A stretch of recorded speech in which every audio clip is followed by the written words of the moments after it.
अस्सलाम वालेकुम दोस्तों।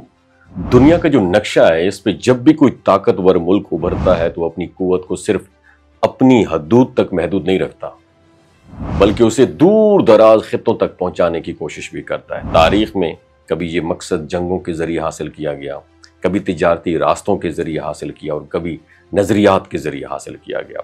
चाइना ने इसके लिए एक नया वेपन इस्तेमाल किया, इंफ्रास्ट्रक्चर, यानी सड़कों, रेलवेज और बंदरगाहों का ऐसा नेटवर्क जो बज़ाहिर तरक्की का निशान लगे लेकिन दर हकीकत एक बहुत बड़ी स्ट्रेटेजिक हिकमत अमली हो, स्ट्रेटजी हो। और यही मंसूबा 2013 में दुनिया के सामने बेल्ट एंड रोड इनिशिएटिव के नाम से आया।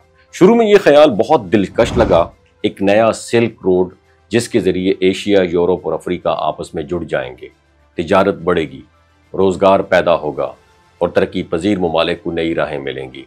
140 से ज्यादा ममालिक ने इस मंसूबे में दिलचस्पी दिखाई और बहुत सारे गरीब मुल्क ने भी, ममालिक जो हैं उन्होंने मगरबी इदारों से इनकार करने के बाद चाइना से कर्जे लेने शुरू कर दिए।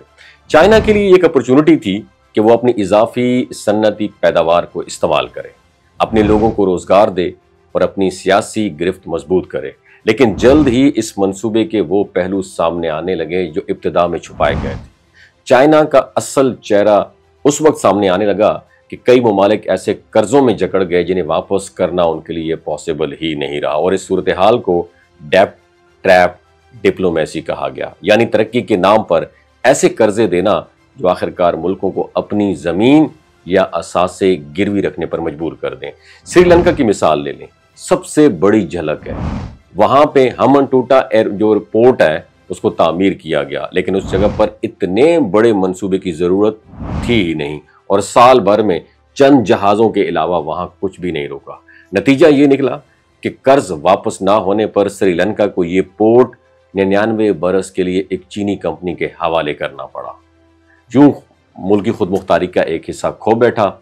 अफ्रीका में देखा जाए उसमें भी ये कहानी रिपीट की गई। ज़िम्बाब्वे जैसे मुल्क ने तरक्की के ख्वाब देखकर बड़े पैमाने पर चीनी कर्जे उठाए, लेकिन जब आलमी सतह पर तांबे की डिमांड कम हुई और कोरोना वबा ने मईशत को मफलूज कर दिया तो ज़िम्बाब्वे कर्ज वापस करने के काबिल ही नहीं रहा और 2020 तक उसके कुल कर्जों का बड़ा हिस्सा चाइना के पास था और मुल्क मुआशी तौर पर एक ट्रैप में स्टक होकर रह गया था।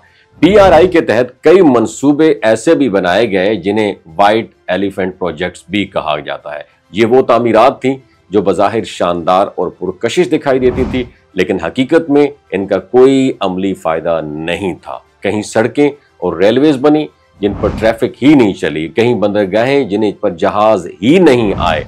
यूं एक मंसूबा जो इब्तिदा में खुशहाली और तरक्की की अलामत बताया जाता था, वक्त के साथ साथ कई मुल्कों के लिए मुआशी बोझ और खुद मुख्तारी के नुकसान का जरिया भी बना। चाइना ने इस मंसूबे के जरिए अपने असर व रसूख को बढ़ाया जरूर, लेकिन इन ममालिक ने कीमत अपने कर्जों, असासों और आज़ादी से हासिल की।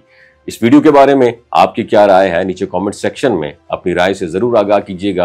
अपना बहुत ख्याल रखिएगा। अल्लाह हाफिज। ये जो गिलगित बल्तिस्तान के लोग होते हैं ना, इनकी एवरेज उम्र 90 साल से भी ज्यादा होती है। You know why?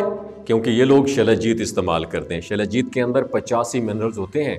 अगर आप चीज़ों को जल्दी भूल जाते हैं, मर्दाना कमजोरी महसूस करते हैं, औलाद जैसी नेमत से महरूम हैं और आप स्पर्म काउंट आपके कम है, टेस्टोस्टेरोन हार्मोन इम्बैलेंस है, आप सदाबहार जवान नजर आना चाहते हैं, खून की कमी को दूर करना चाहते हैं, हड्डियों जोड़ों के दर्दों से निजात हासिल करना चाहते हैं, मोटापा कम करना चाहते हैं, तो डॉक्टर असद महमूद की प्योर एंड नेचुरल शलजीत जरूर इस्तेमाल करें। एक बात आपने दिमाग की खिड़कियों को खोल के आपने सुननी है, हमेशा ऑर्गेनिक और कुदरती चीज़ों का इस्तेमाल करें। केमिकल वाले फूड सप्लीमेंट खुदारा इस्तेमाल नहीं करने। अगर आप डॉक्टर असद महमूद की प्योर एंड नेचुरल शलजीत को ऑर्डर करना चाहते हैं, नीचे दिए गए नंबर पर व्हाट्सएप करें। 3 बातों का ख्याल रखना है, हाई ब्लड प्रेशर में मुब्तला अफराद, खवातीन जो प्रेग्नेंट हैं और 15 से 20 साल की जो नौजवान नस्ल है जो गैर शादीशुदा हैं, अपने सेक्सुअल पावर को बूस्ट करने के लिए इस्तेमाल करना चाहते हैं तो डॉक्टर के एडवाइस के बगैर इस्तेमाल ना करें। बाकी सारे लोग बेधड़क गर्मी और सर्दियों में इस्तेमाल कर सकते हैं। अपना बहुत ख्याल रखिएगा। अल्लाह हाफिज।